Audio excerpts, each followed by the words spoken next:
I just wanted to extend a warm welcome, firstly, to everyone, and thank you for joining us this evening. My name is Juanita Cox, and I'm the co-curator of the exhibition In the Grip of Change, the Caribbean and its British Diaspora, and co-convener of a series of events that's being run in parallel, including this one, Time Come, Caribbean, Decolonization, and the Monarchy. Before introducing tonight's speaker, I'd like just to encourage everyone who hasn't already seen the exhibition to please do so. It's in Senate House, in the library on the 4th floor, and the exhibition essentially explores three strands: the transition from colony to independence and beyond, but also the pre-independence migration of British subjects from the West Indies to the UK. And it also looks at the transnational activism of people like CLR James, Billy Strachan, and also Claudia Jones. It includes oral history recordings from the AHRC-funded project, The Windrush Scandal, in its transnational Commonwealth context. And I just wanted to say that I think one of the key objectives of the exhibition was to draw attention to the material that's already being held in Senate House Library in their special collections, and just to make sure that interested individuals are aware that it's free to access. And I wonder, Angela, if you don't mind just waving. Angela is responsible for the Caribbean material in the special collections. So if anybody is interested in finding out what we have, please do speak to Angela when we pause for refreshments. And the other thing I just wanted to say is just please keep an eye out on forthcoming events, and just also help us raise awareness, basically, of the collection. We've got an event next week that's on Windrush and the Law, and that's already on the website if anybody wants to sign up to that. There's other events coming up shortly. One that will be fun, we hope, which is called Comic Book Your Heritage, which is it's not aimed just at people who've got Caribbean heritage, but any heritage. I think a lot of people based in London kind of have hybrid identities, like I do. So it'd be fun for us to produce a zine based on, all the kind of collective heritages that we bring into the room. And actually, we have here today Selina Jane, who's going to be running that workshop. So thanks, Selina. And then now I have the pleasure of introducing tonight's speaker, Professor Philip Murphy. Philip Murphy is Professor of British and Commonwealth History at the University of London and Director of History and Policy at the Institute of Historical Research. From 2009 to 2022, he was Director of the Institute of Commonwealth Studies. He's written extensively on British withdrawal from empire. I won't list the long list of books. They were, I believe, on the website. But I would point you to a book that he published in 2013 called Monarchy and the End of Empire. He's also currently writing a book on the UK Security Service, MI5, for Georgetown Studies in Intelligence series.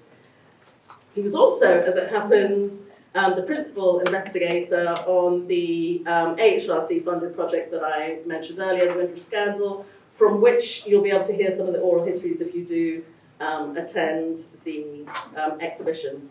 So I just want to say Philip will be talking for around 45 minutes, and this will be followed by a Q&A, and obviously we can then network afterwards and have some refreshments. So yeah, please put your hands together to give him a warm welcome.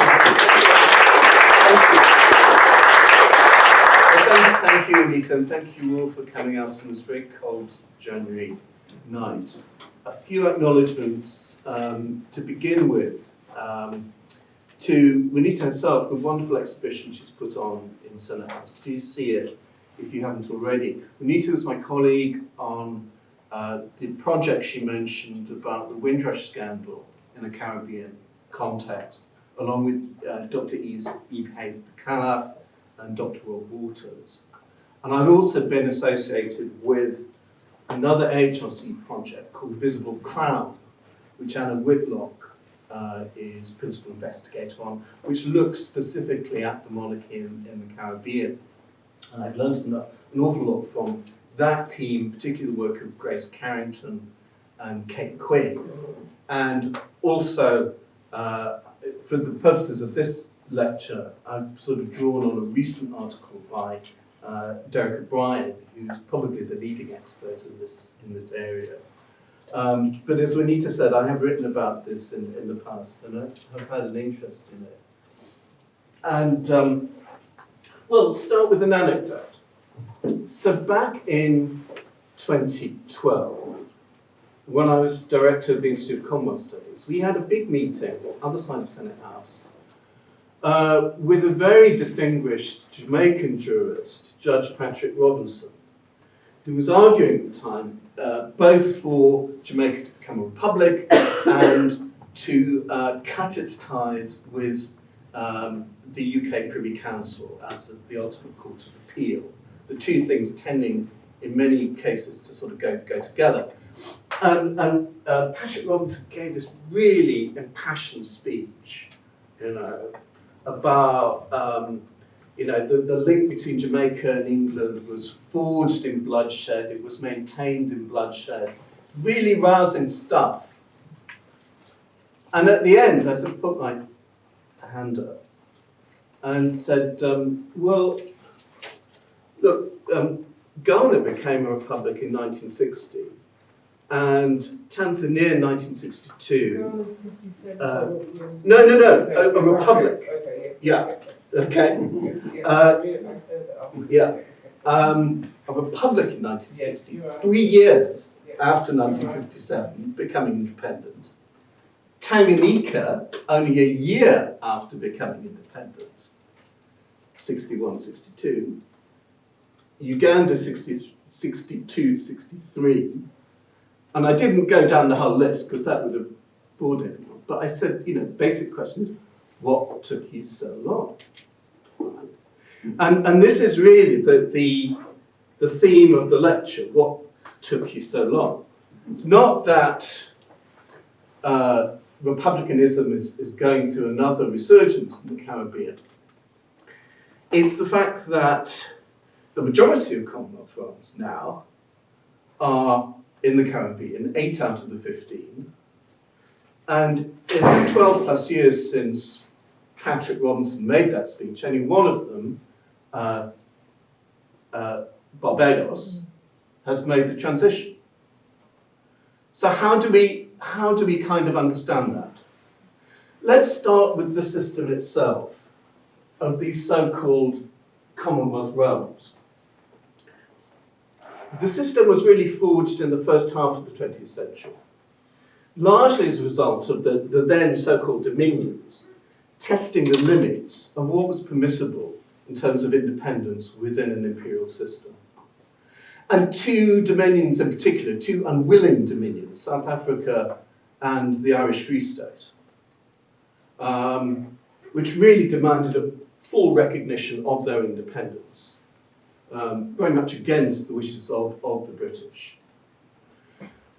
Independence, right up until the 1950s, was a dirty word so far as the British were concerned in that context. So what the Balfour Report of 1926 comes up with is this phrase that the dominions are equal in status, in no way subordinate to one another, in any aspect of their domestic or external affairs. So that is pretty much, without using the I word, full internal and external autonomy. The Crown was represented by a Governor-General, but in 1930, at the insistence of the Australian Prime Minister, the principle was established that Dominion Prime Ministers could advise the King on the appointment, in this case, of a local Governor-General, Sir Isaac Isaacs. And indeed, following the abdication crisis, in a series of bills between 1936 and 1937, the Irish Free State established what was in fact a de facto republic, in all but name. And the British government effectively just pretended it wasn't happening. But Ireland was, of course, neutral as a sort of a major representation of its independence, neutral in the Second World War. Up until the late 40s, the one thing that united all so-called Commonwealth members was common allegiance to the Crown. But in 1949, under the London Agreement, to allow India to remain within the Commonwealth as a republic, that link was also broken. So India agrees to recognise the King, King George VI, as a symbol of the free association of independent Commonwealth members, but not as its sovereign. So from 1949, you have a two-tier system. You have Commonwealth members, which today are principally Republican in governing composition, and a much smaller number of so-called Commonwealth Realms, which maintain the Crown. And that system is often referred to as crowned republics. If you think about the features of the system, you have almost, and a few details were ironed out in constitutional bills in Australia and Canada and New Zealand in the 80s, almost complete internal and external autonomy, including freedom to amend the constitution, in the case of the realms, to remove the Crown altogether. You have from the 1950s, and particularly from the 1953 Crown Style and Titles Act, a recognition that the Crown is divisible, so-called. That is to say, there are separate kingdoms. King Charles is quite separately King of Jamaica, as well as being King of the United Kingdom and King of each of his other realms. There are separate kingdoms. This is something that the British government resisted, but eventually just had to give in to the logic of the system. You have a locally born generally and Governor General appointed on the advice of the Prime Minister. And increasingly in the post-war period, particularly in the sort of Canadian case in the 70s and 80s, Canadian Governors General started to take on other sort of external roles of the head of state, to the extent that there's now a bit of a sort of constitutional tussle about whether the Governor General really is the head of state. And the Crown becomes a sort of a strange and unique, free-floating constitutional entity. The palace, down there at the bottom of the map, as this clearinghouse for a set of bilateral relations with a series of Commonwealth realms. Very, very strange indeed. But effectively, very similar to ceremonial republics, with, to the extent to which that when Barbados became a republic, it effectively just changed the name Governor General for President in the Constitution a number of times. And indeed, the Governor General became the President. So that leaves you with a problem for the Republican movement. What do you actually gain simply by moving to a republic? And monarchists within the realms have played that card very strongly, to the extent of actually, I suppose, depersonalizing the system, so that they talk about the Crown rather than Queen Elizabeth or King Charles. And the argument is, well, what actually do you gain? And that's a problem, I think, for Republicans. Back to the sort of the African example, because this is what got me really interested. There aren't any Commonwealth realms left in Africa. The longest lasting was Sierra Leone from 1961 to 1971. But most remained realms for a relatively short period of time. South Africa, of course, is an outlier. South Africa was one of the sort of original dominions, as we said before. But it's worth mentioning South Africa because it leaves the Commonwealth in 1961 as a result of the referendum in 1960 on a republic. And 1960 is the last time a referendum in one of the Commonwealth Realms voted to ditch the monarchy. Quite a striking idea. But they're mostly sort of short-term. Why do they even stay why do they go through this process of becoming the realms? Well, it's partly, it was the kind of default position of independence. And without wishing to tar anyone with the brush of Boris Johnson, I suppose the unsaid slogan of those independence movements was get independence done. Get it done quickly, and then think about constitutions. In fact, it's easier to draft your own constitution when the Brits aren't looking over your shoulder. But actually, it got to a stage, and this is happening so frequently, that the then Colonial Secretary, Duncan Sandys, who was also the Commonwealth Relations Secretary at the time, decided that this was actually rather demeaning to Britain. You had the sort of rejection at Independence Day, and then you had rejection of the Queen a few years later.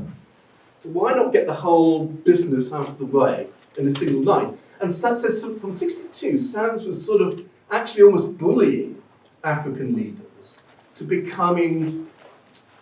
actually agreeing for their states to become republics on independence. And for their own particular reasons, partly in Kenya, because Kenyatta was still holding out the possibility of an East African federation. In Malawi, because of worries about business confidence. They decided it was in their own interest to hang on to the monarchy for a few years, just to sort of get by. But actually, the Colonial Office, if anything, was saying, look, you should just become republics. And that's what really got, the thing about historians is that we always, the thing that excites us is finding things we don't expect, things that run counter. You'd expect the British government to say, no, please hang on to the monarchy. It's part of our, it's part of what unites us. No, exactly the opposite.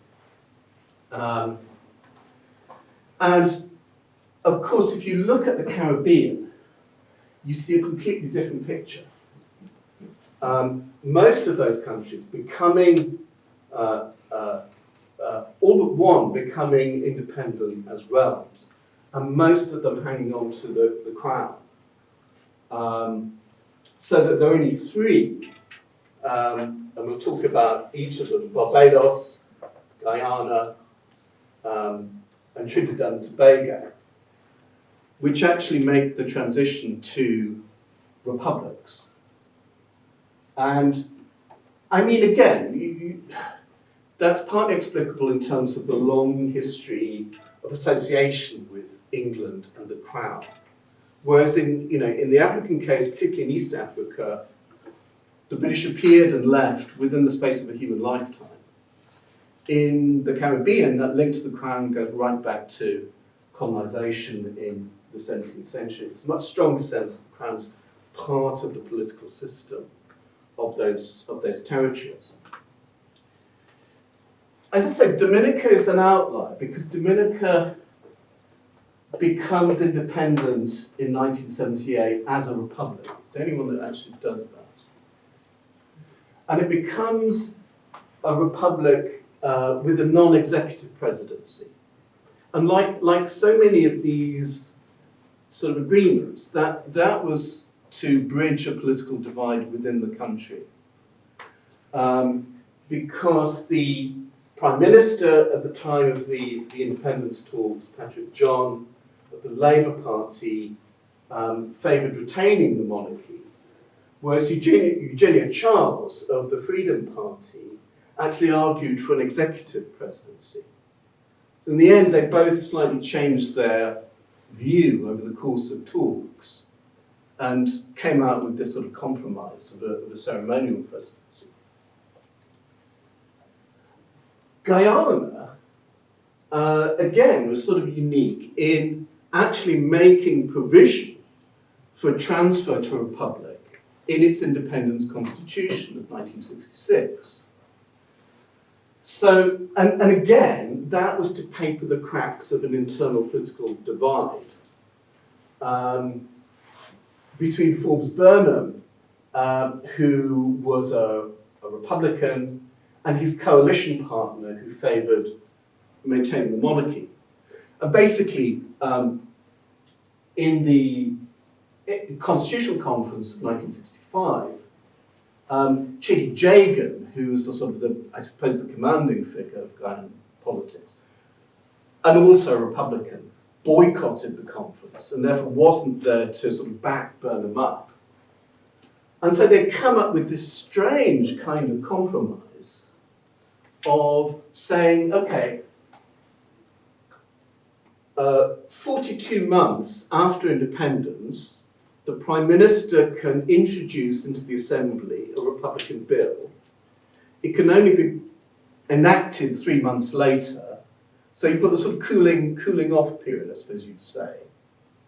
But still actually effectively saying, there may well be a republic along the line. And there's this lovely memo by the permanent Under-Secretary of the Colonial Office, Hilton Poynton, who talked about feeling a certain distaste, if not impertinence, in advising my Secretary of State to ask Her Majesty to become Queen of Guyana on 42 months probation. And that was basically what it was. And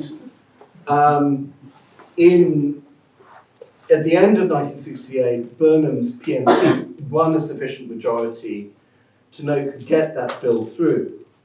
And that's what it did. Almost immediately, Curtis enacted the bill so that you created initially a non-executive presidency.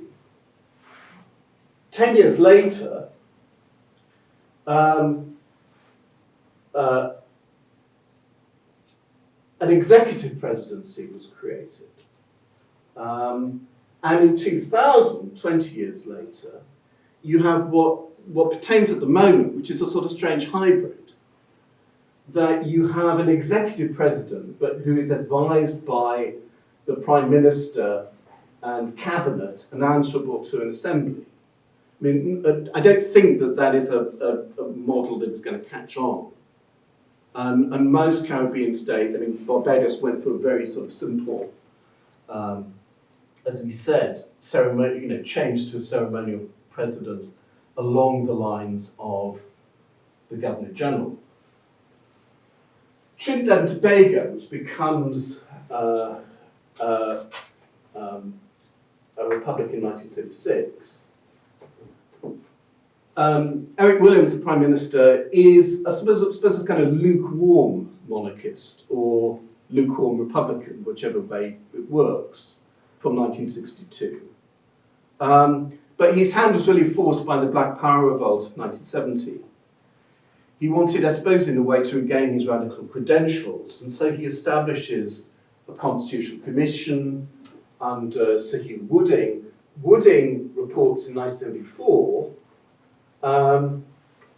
But Williams doesn't like the constitution that Wooding comes up with, and so Williams introduces his own model in 1976, which is passed into law.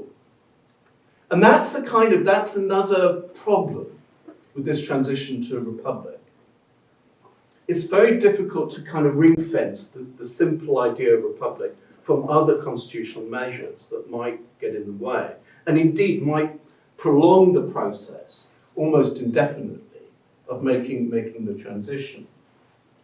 What I think is really interesting, and again, it played to this sort of theme that I write about in Monarchy and the End of Empire, was that the British were really thoroughly relaxed about this. In fact, the High Commissioner, C. Deegans, if that's how you pronounce it, talked about how Eric Williams' sort of lukewarm attitude to the monarchy slightly enhanced Her Majesty's dignity in Trinidad and Tobago. It's made it even more difficult than it would otherwise have been for many Trinidadians to understand the separate status of Queen of Trinidad and Tobago. as distinct from Queen of the UK. So the Republic, when it comes, will have the advantage of defining more clearly the relationship which is becoming increasingly blurred. And the Foreign Office itself completely endorsed that. The Caribbean Department said we were interested to see your assessment, with which we agree, that this change is likely to have little effect on British Trinidadian relations, but that any effect it may have will probably be for the better.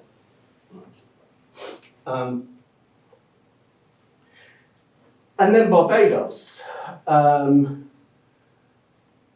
becomes independent as a Commonwealth realm. 1979, there is a major constitutional commission which actually recommends continuing with the monarchy. Nearly 20 years later, the Ford Constitutional Commission reports in favour of a republic.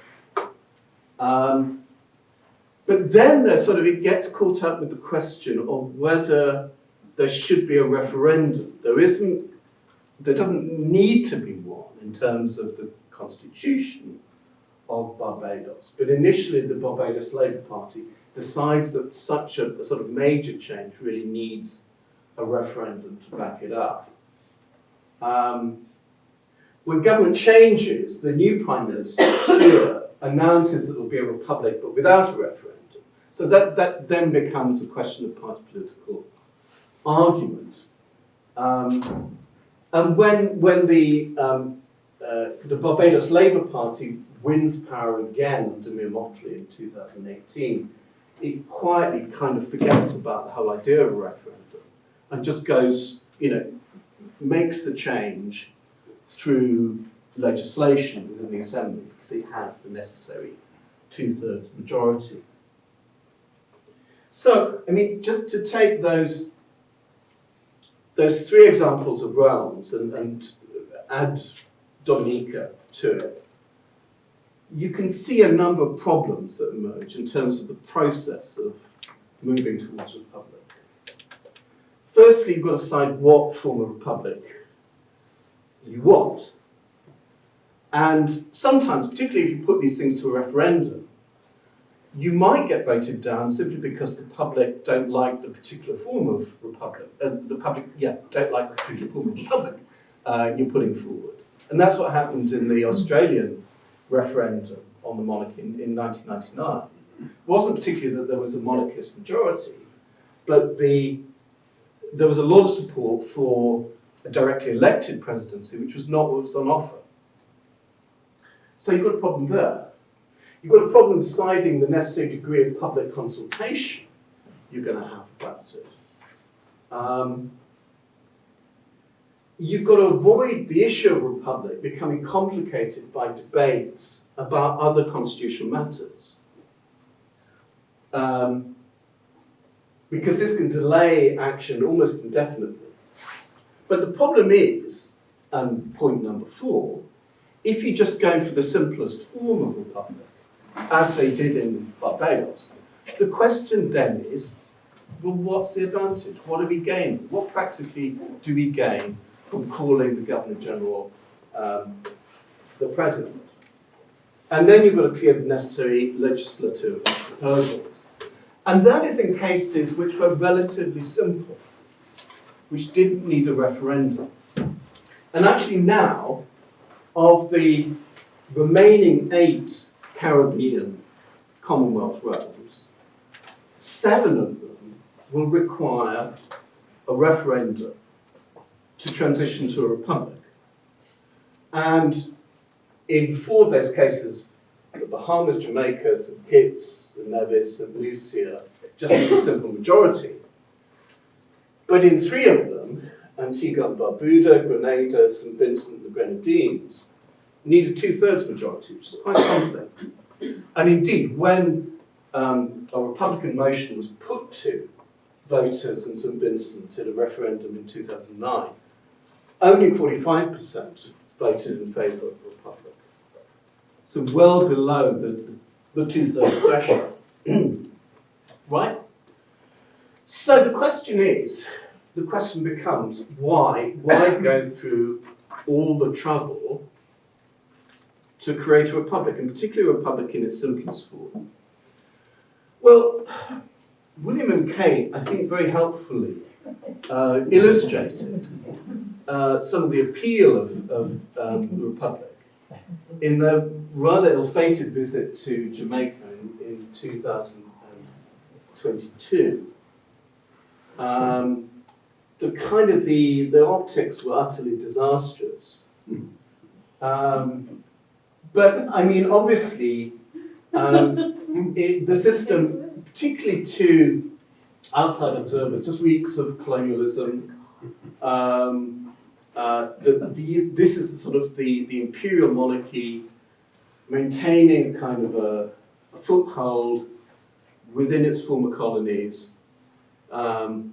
There is a sort of profound symbolic need to properly decolonize and get rid of all of this nonsense. And that is, that is not to be underrated. And indeed, at around the time when, shortly before that royal visit, but in the wake of the Black Lives Matter protests, there was quite a lot of interest in what the nature of the palace in terms of race relations. And the Guardian did Dave Pegg and Bob Evans, who were wonderful diggers into forbidden archives, found some correspondence in which the palace were very, very keen to opt out of the 1968 Race Relations Act, because, as the palace explained,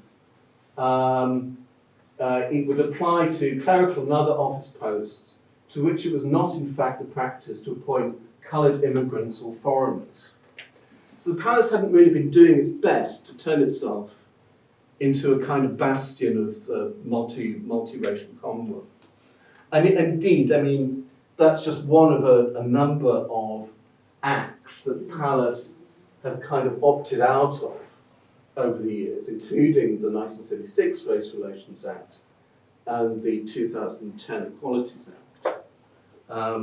Quite a powerful argument for republicanism in the Caribbean.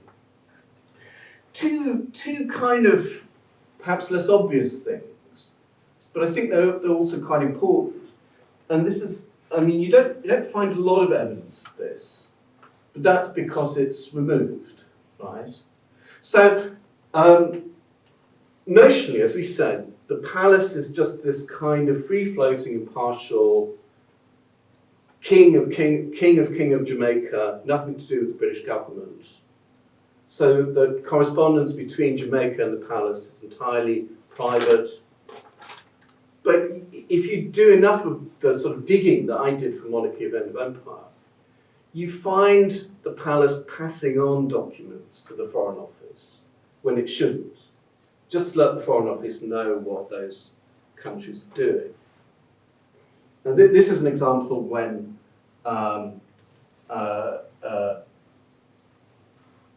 Trinidad and Tobago were heading towards transitioning to a republic.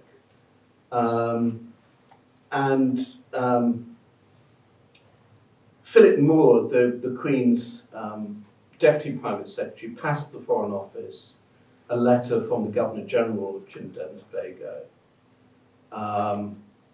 The Foreign Office promised that we'll ensure that this is destroyed after it's been read by those directly concerned here. Well, good for me, they didn't, and it was still there. And I found a few different examples of that sort of thing. So that the kind of the fiction of the palace being completely separate from the British government, of course it doesn't work like that. You know, royal private secretaries and permanent undersecretaries of foreigners belong to the same clubs. You know, they bump into each other at the opera. Of course they share information. And so, you know, the Republic is one way of making sure that your head of state is entirely your own and not working for anyone else. But I think even more importantly, and this is something that Derek O'Brien points out, and it's really important, I think. Ceremonial presidents in the Caribbean have far greater security of tenure than Governor Generals. Governor Generals are appointed and fired on the recommendation of the Prime Minister of the territory itself.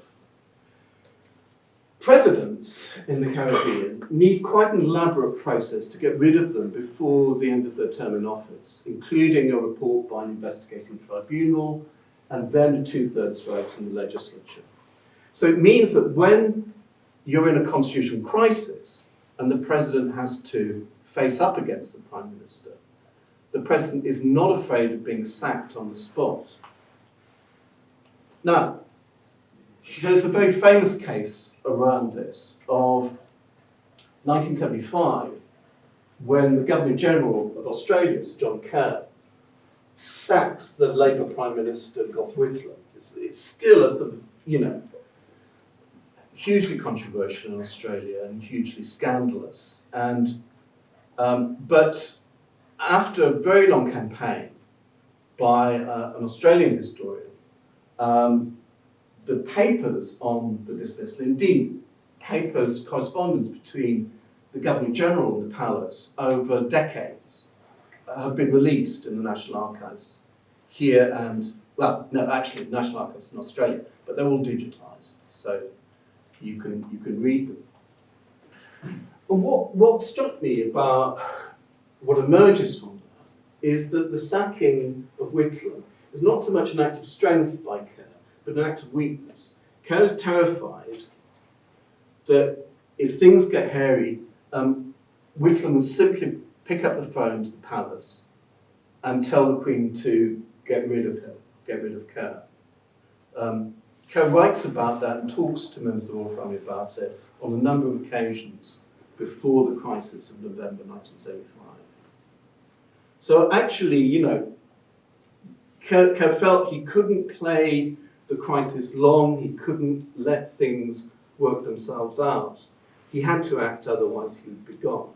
Now that's, you could have a different interpretation of that, but it strikes me as pointing to the importance of the head of state within this sort of constitutional situation with reserved powers, needing to have security of tenure, which a Republican constitution can offer, but not the sort of the current setup.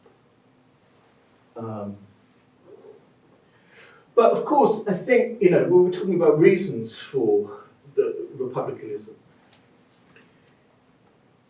a lot of it has to do with the kind of reevaluations of empire in the last few years, the Mau Mau case, Rhodes Must Fall protests.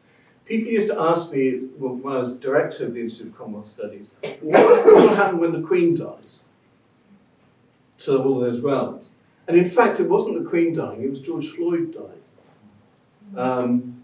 Well before she died, the Republican movement had always got this huge new momentum from the Black Lives Matter protests, and a sense that the palace and the British establishment and Western governments were inherently racist.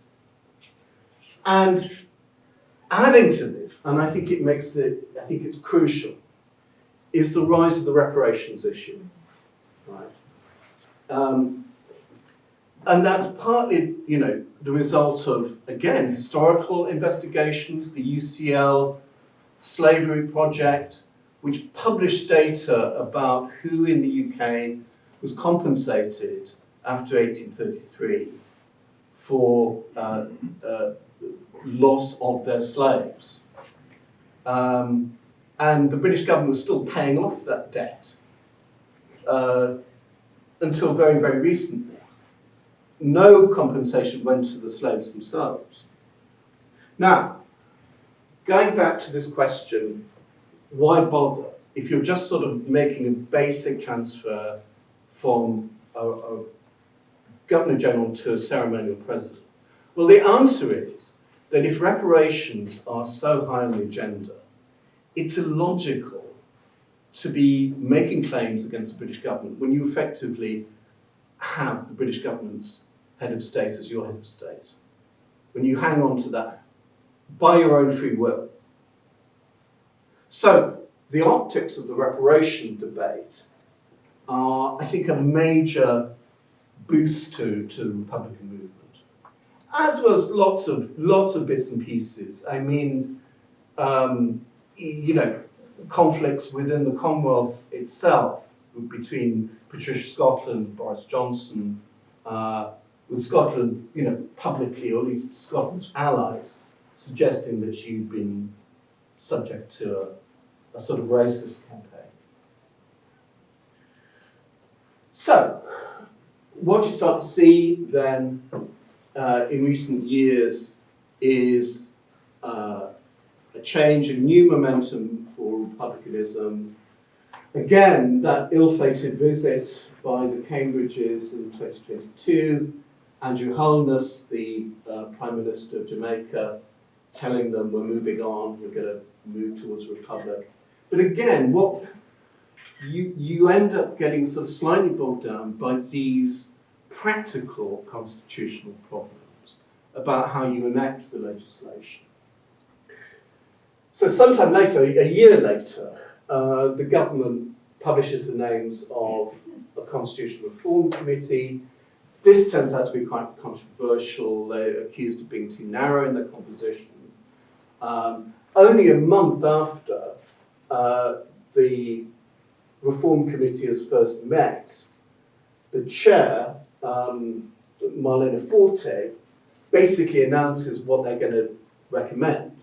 And people turn around and say, look, you haven't really consulted the public about this, have you? So they have to go back and do elaborate consultations. Before the report is finally published in May 2024, for a ceremonial presidency. But again, a ceremonial presidency, but not an end to appeals to the Privy Council. So the opposition leader, Mark Golding, opposes the government's policy on that basis, that it's only really half of what the constitutional reform should be. Again, the question of republicanism being bound up in other constitutional issues.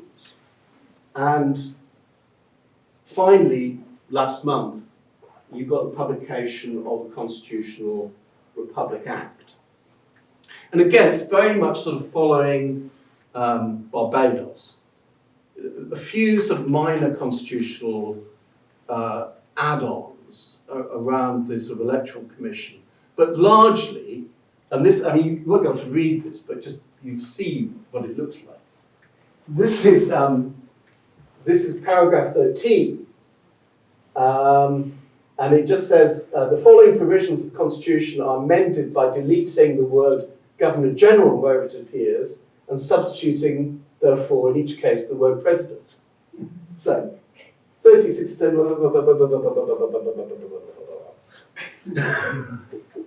that's what it's essentially doing.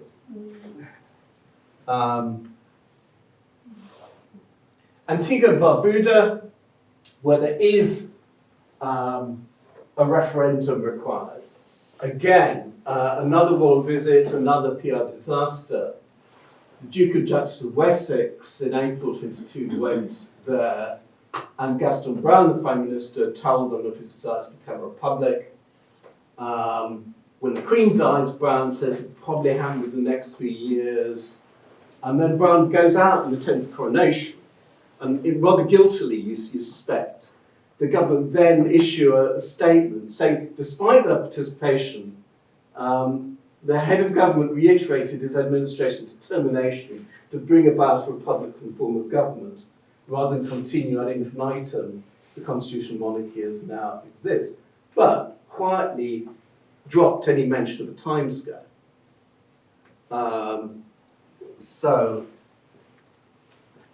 And just to sort of, again, double down on that issue that reparations is really key.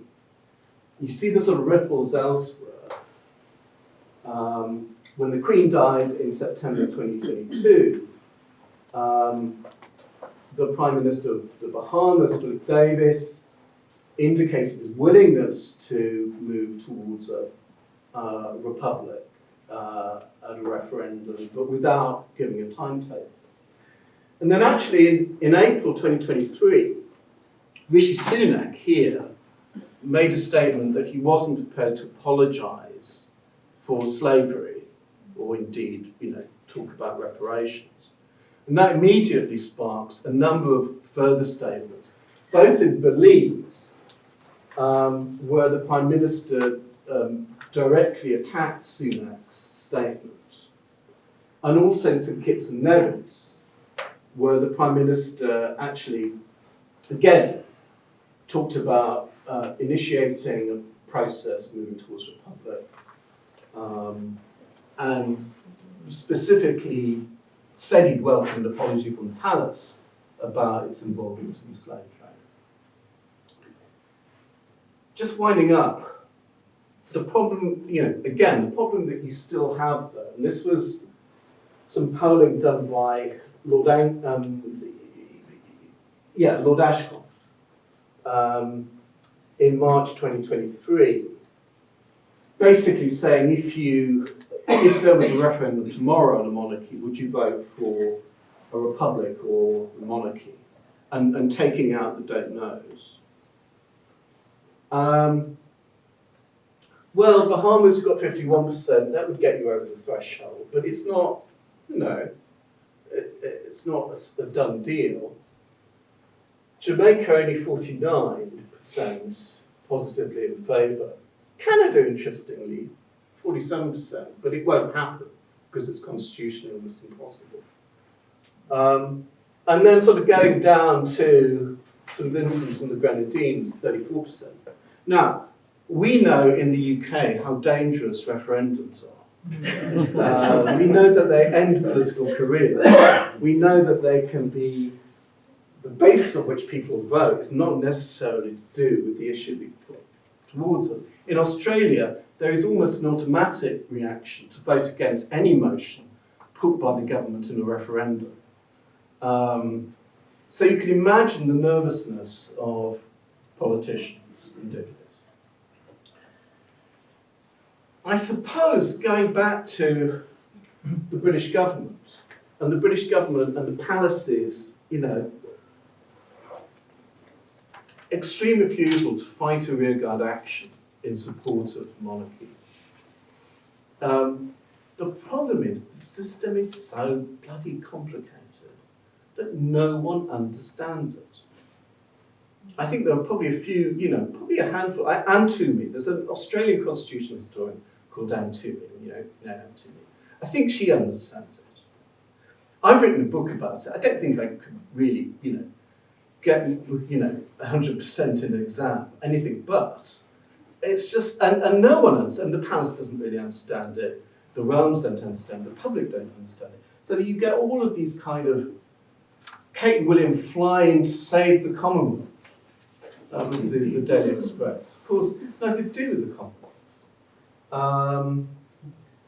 King Charles grasps from Commonwealth in peril as major country threatens exit. Again, our old friend the Daily Express. But it wasn't about exiting the Commonwealth. Barbados didn't leave the Commonwealth when it became a republic. Charles went out there as the future head of the Commonwealth for the Republic Day celebrations. But the problem is, if no one understands the system, it's liable to all sorts of misunderstandings. And so, I think, including the idea that this is sort of some kind of secret plot by Beijing to undermine British influence. Again, it has very little to do with British influence. The realms are a completely different thing. So, I suppose final messages really. Don't expect rapid change. Expect things to get in the way. But ultimately, the sheer impenetrability of the system of Commonwealth realms will be its undoing, rather than perhaps radicalism. Thank you very much.